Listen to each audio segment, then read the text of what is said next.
Sigue aumentando la fricción entre el gobierno y la UTIER sobre la reestructuración de energía eléctrica. Ante los senadores, proyecto para eximir del IVU a las boleterías de teatro.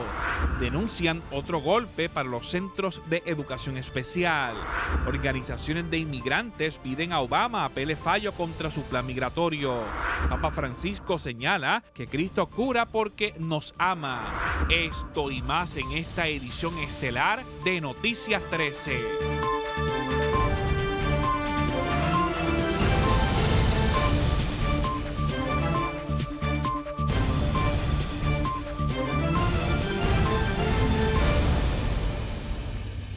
Buenas noches y bienvenidos a Noticias 13, su hora informativa. Gracias por sintonizarnos. De inmediato pasamos con las noticias para hoy. El proyecto sobre la reestructuración de la Autoridad de Energía Eléctrica sigue creando fricción entre el gobierno y los empleados de la corporación pública. Veamos el siguiente informe y nuestra noticia del día. Noticia del día. La Alianza de Empleados Activos y Jubilados de la Autoridad de Energía Eléctrica alegó un proceso muy atropellado, el que lleva a cabo el Senado para aprobar sin evaluación precisa ni datos concretos la ley para la revitalización de la Autoridad de Energía Eléctrica. Así lo dejó claro el presidente de la UTIER, Ángel Figueroa Jaramillo. Están utilizando el factor tiempo, la amenaza de que si no se llega a aprobar este proyecto, no, el acuerdo con los bonistas se anula, como si fuera que se fuera a acabar el país hoy, como si no hubiera más electricidad mañana. Es meramente un proceso de chantaje, de miedo, de intimidación. Los senadores y representantes tienen una responsabilidad histórica. Si nosotros estamos en la crisis que estamos, a raíz del endeudamiento que administración tras administración no ha llevado, ¿cómo es posible que estén hoy evaluando de forma expedita, de forma sin profundidad, un proyecto de ley que nos lleva precisamente a ese endeudamiento y sobre todo a un empobrecimiento aún mayor, porque se pretende establecer un mecanismo de aumento en la tarifa a través de este proyecto de ley? Al mismo tiempo insistió que existe otro proyecto presentado por los empleados de la Autoridad de Energía Eléctrica que realmente sería la salvación. Nosotros hemos presentado el proyecto del Senado 499 que despolitiza la Junta de Gobierno, pero a su vez le da mayor representatividad de sectores en Puerto Rico como la academia, las cooperativas y otros sectores. Hemos dicho que vamos a buscar las alternativas de autofinanciar nuestra propia y mejora nuestro sistema eléctrico. En lugar de emitir deuda que a largo plazo nos cuesta más al país, que aumentaría la tarifa aún más, vamos a buscar mecanismos de autofinanciamiento, que no es un mecanismo nuevo, sino un mecanismo que se utiliza en la industria eléctrica en los Estados Unidos.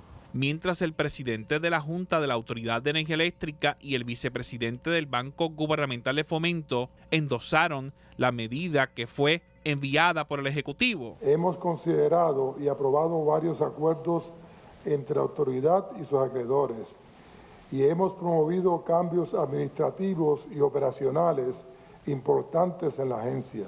No obstante, también reconocemos que aún falta mucho por lograr.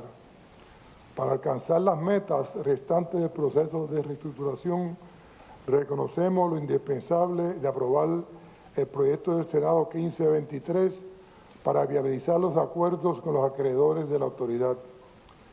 Mediante dicho proceso se habilitará a la autoridad para mejorar su infraestructura y ofrecer un servicio eficiente, confiable, costo efectivo y de la más alta calidad. Para lograr implantar esta estructura, el proyecto del Senado 1523 propone la creación de una corporación pública llamada Corporación para la Revitalización de la Autoridad de Energía Eléctrica.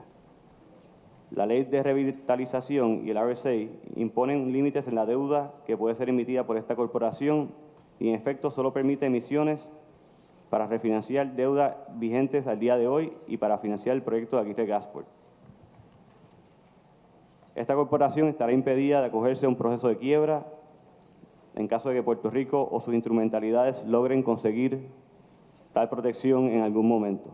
Por otro lado, el senador del Partido Popular Democrático, Ramón Luis Nieves, explicó que la aprobación de cualquier medida que busque otorgar más poder para reestructurar la autoridad no puede dejar afuera el mandato constitucional de los legisladores. Ha habido unos reclamos públicos antes de siquiera erradicar este proyecto, de que la legislatura tenemos que aprobarlo.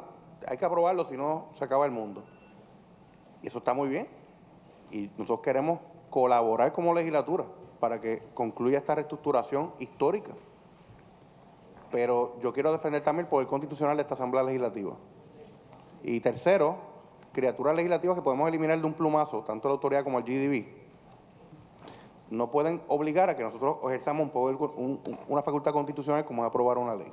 Por otro lado, el director de la Autoridad de Energía Eléctrica insistió que el proceso de reestructuración debe ir atado a un proyecto como el que se presentó el 1523. De la misma manera, reconocemos los logros de la Ley 57 en cuanto al establecimiento de la Comisión de Energía.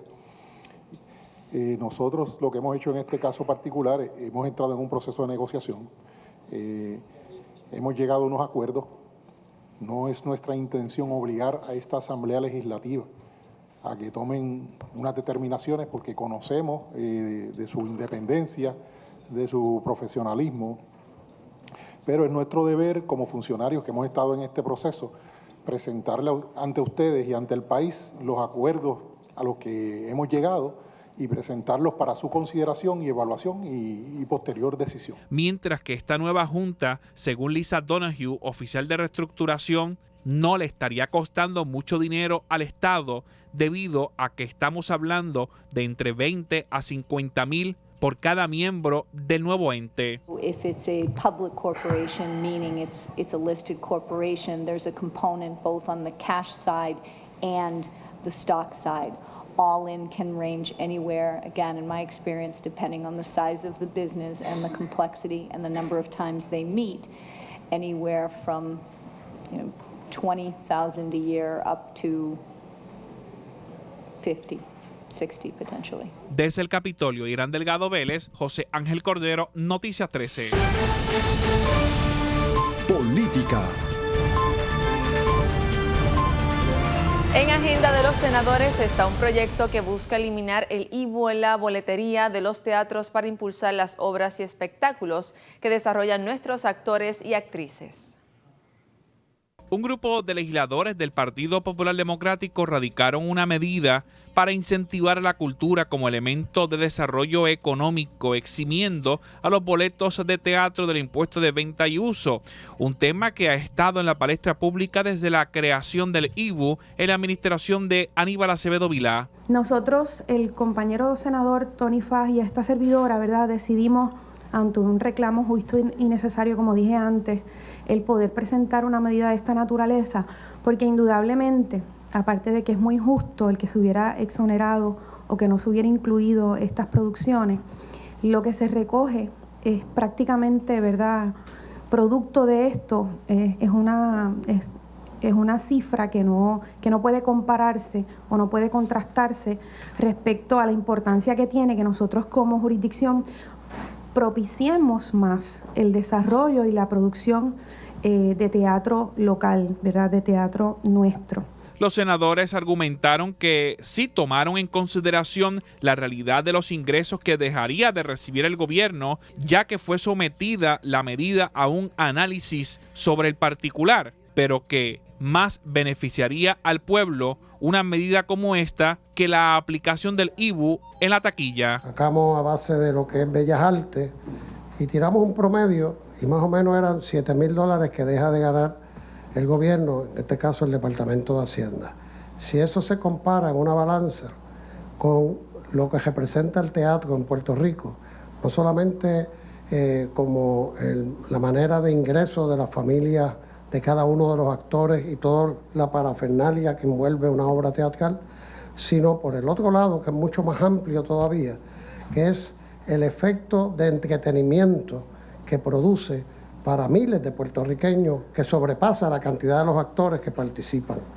Por lo tanto, el balance tenía que ser erradicar este proyecto. La pieza legislativa también fue endosada por el senador del Partido Nuevo Progresista, Carmelo Ríos. Hemos visto cómo hemos fallado todas las administraciones para no proteger nuestros artistas.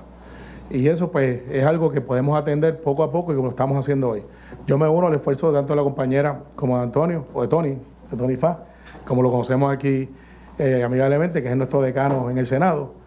Y ciertamente esto debe ser no tan siquiera tripartita, hasta Manuel Sidre debe apoyarlo, porque ciertamente es una crisis que se puede atender, no va a solucionar con el IBU lo que está pasando en Puerto Rico. Sin embargo, ustedes nos alivian con su talento, y lo digo porque sé que hay algunos que no son periodistas, pero son artistas que crecimos con ustedes y que son los que nos dan esa sonrisa temporera y que nos hace olvidar muchas cosas, no importa de qué partido usted sea. En la conferencia estuvieron presentes varios actores y profesionales del teatro, representados en su mayoría por el Colegio de Actores, que pedía eximir la boletería de los teatros a dicho impuesto.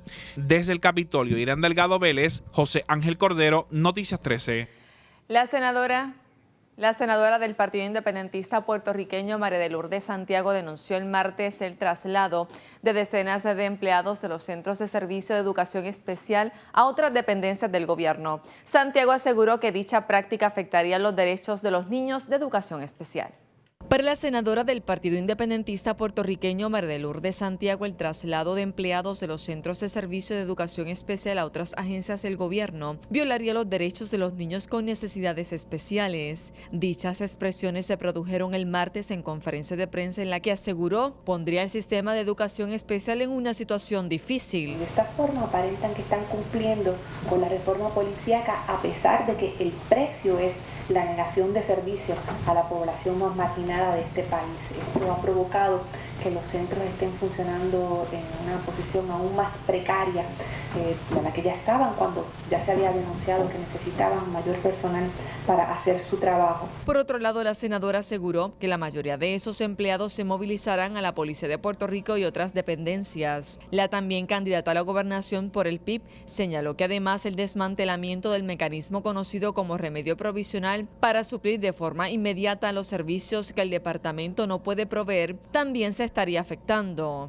Además de esto, el departamento se ha comprometido con el desmantelamiento del mecanismo de remedio provisional que se creó a través del pleito de clase Rosalía Vélez y que debe garantizar el que los niños que necesiten terapias que no son objeto de contratación directa por el departamento puedan tener acceso a esos servicios a través de contratos individuales separados. Por último, la legisladora independentista recalcó que otro factor que se afectaría serían las terapias que se le ofrecen a los niños. Y finalmente estamos señalando la intromisión indebida del departamento con el criterio clínico de los terapistas al requerir en los contratos de servicio que se acentúen las terapias grupales que se prefieran sobre las terapias individuales. Esto coloca en una disyuntiva ética a los profesionales que dan servicios a los niños porque se antepone el criterio económico del departamento y no el bienestar de la población que se está sirviendo. Reportando desde el Capitolio para Noticias 13, Irán Delgado y Yarimar Marrero. Gobierno. El gobernador Alejandro García Padilla participó este martes en la apertura del nuevo hangar de reparación de naves aéreas y helicópteros de Arlet Aviation, una empresa puertorriqueña dedicada a la aviación que se une a otras empresas de esta industria como Lufthansa Technik, que escogen a Puerto Rico para expandirse. Las nuevas instalaciones, que contaron con una inversión de $80,000 en mejoras de infraestructura y $130,000 adicionales en maquinaria y equipo, están ubicadas en los predios de la antigua base militar de Roosevelt Road en Ceiba. El gobernador Alejandro García Padilla ofreció un mensaje en el marco de las primeras Olimpiadas Iberoamericanas de Matemáticas celebradas en Puerto Rico. Estas justas intelectuales han reunido en la isla jóvenes estudiantes que se han destacado con excelencia en distintas disciplinas de las matemáticas de 24 países. Durante su mensaje, el mandatario subrayó la inauguración de los hangares de la compañía de aeronáutica Lufthansa Technik en Aguadillas y otros proyectos de la administración que abren las puertas a nuevas oportunidades para nuestros jóvenes. Agenda.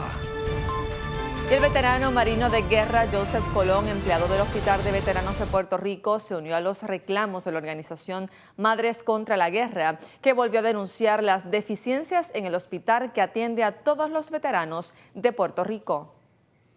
Entre las muchas deficiencias que ocurren en este hospital, queremos destacar el caso vi en particular de un veterano que lamentablemente no puede estar con nosotros por lo enfermo que está. Él se llama Joel Valentín Saldaña. Aquí en este mismo lugar tuvimos un piquete exigiéndole a este hospital que lo atendieran el pasado 29 de junio. Hoy Joel tiene cáncer de colon y tiene lupus. A sus 30 años está sufriendo una barbaridad y sin embargo ni siquiera le quieren dar su pensión. Se tardaron 8 meses para atender a Joel después que vino con un referido después de haber sido operado en los Estados Unidos. Yo he sufrido represalia por divulgar muchas deficiencias que hay en este hospital y todavía sigue la administración completa que ha tomado represalia en contra mía de Miss Rosaima López, una madre de 3 niños que no se quiso prestar para fabricar caso contra mí y ella también la querían sacar aquí del hospital. Y también del doctor Torres, que divulgó unas cosas que estaban pasando en el hospital, también a él lo removieron su puesto, pero gracias a Dios, con el compromiso del senador Ron Johnson, congresista Jeff Miller y la oficina de Special Counsel, los 3 no los sacaron de aquí del trabajo. Y al regreso en Noticias 3, organizaciones de inmigrantes piden a Obama apele fallo contra su plan migratorio. Y en los deportes, Raúl. Bueno, estuvimos en la residencia de Carlos Correa, nos invitó a compartir con él los momentos cruciales que vivió e importantes en la historia de su primer año en el béisbol de las Grandes Ligas. Además estaremos hablando del baloncesto del NBA, el baloncesto femenil y de igual manera los Juegos Centroamericanos Escolares. Esto y mucho más en nuestras sesiones deportivas. Así que no se retire y regresamos en un instante. Y recuerde que nos puede sintonizar por el canal de la familia y Radio Paz 810 AM. Ya regresamos. No hay excusas. Estamos en Facebook, Twitter y YouTube. Búscanos. Noticias 13 PR.